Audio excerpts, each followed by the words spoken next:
Please take your seats quickly, ladies and gentlemen. Thank you. Hi guys, welcome to oneminutetennis.com.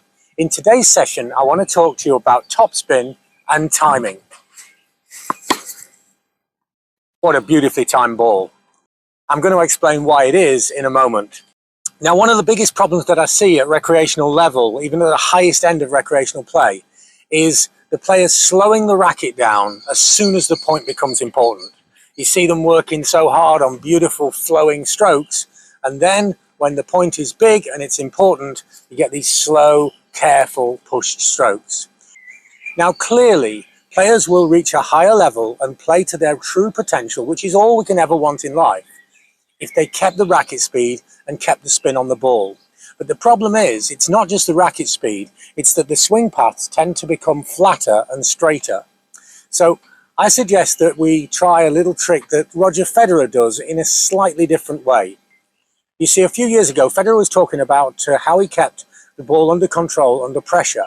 And he said that what he does is when he wants to put more topspin onto his forehand, he will aim to hit the ball above the center on the racket. So he's not aiming to hit the middle of the racket. He's aiming to hit above the center of the racket. Now, I've tried this with players over the years, and there's one tiny problem. It doesn't work.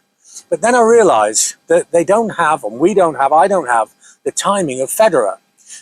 So if instead of trying to hit above the center of the strings, I actually try and frame the racket and hit the edge of the racket with the ball, then the strange thing is that two things happen.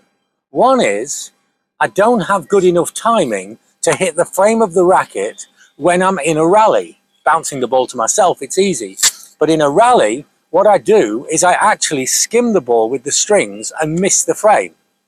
But also, when I try and hit the ball with the edge of the racket and frame it into the air, I'm making a great topspin swing path.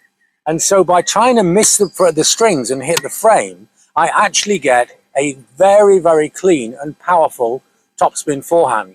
And the extra spin makes me feel safe, even though it's a big point. Now, this idea and this suggestion really does work for players.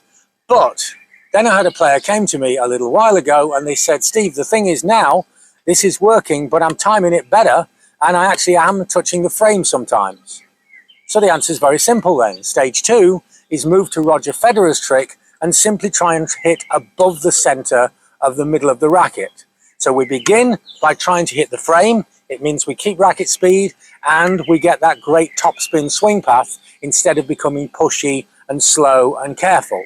And if we do start to hit the frame, then quite simply stop trying to hit the frame and start trying to hit just above the center of the racket. If you can achieve the second stage, then you're reaching the kind of timing of Roger Federer, and that's probably not a bad thing to aspire to. I'd love to know how this works for you or your player's game. You know that when I give people advice, I'm not trying to make you perfect tomorrow, I'm trying to make you better today. This is a great piece of advice, and it will make your forehand better today. If you want to practice this, have a look at our partners, playyourcourt.com. They'll send professional tennis coaches direct to your area and direct to your local court. It's a great service, and the information on their membership is in the comments section below. And have a look at what online coaching could do for you. If you're at a roadblock and just don't seem to be improving, then have a look at my website and see whether we could take you to the next level. We're helping players of all ages, all levels, and all over the world. So remember, if you want to play under pressure, then stop trying to hit the middle and start trying to hit the frame, and you'll start to enjoy really powerful topspin forehands, even on the big points. Thanks for watching. See you next time for more unique tennis lessons that really work.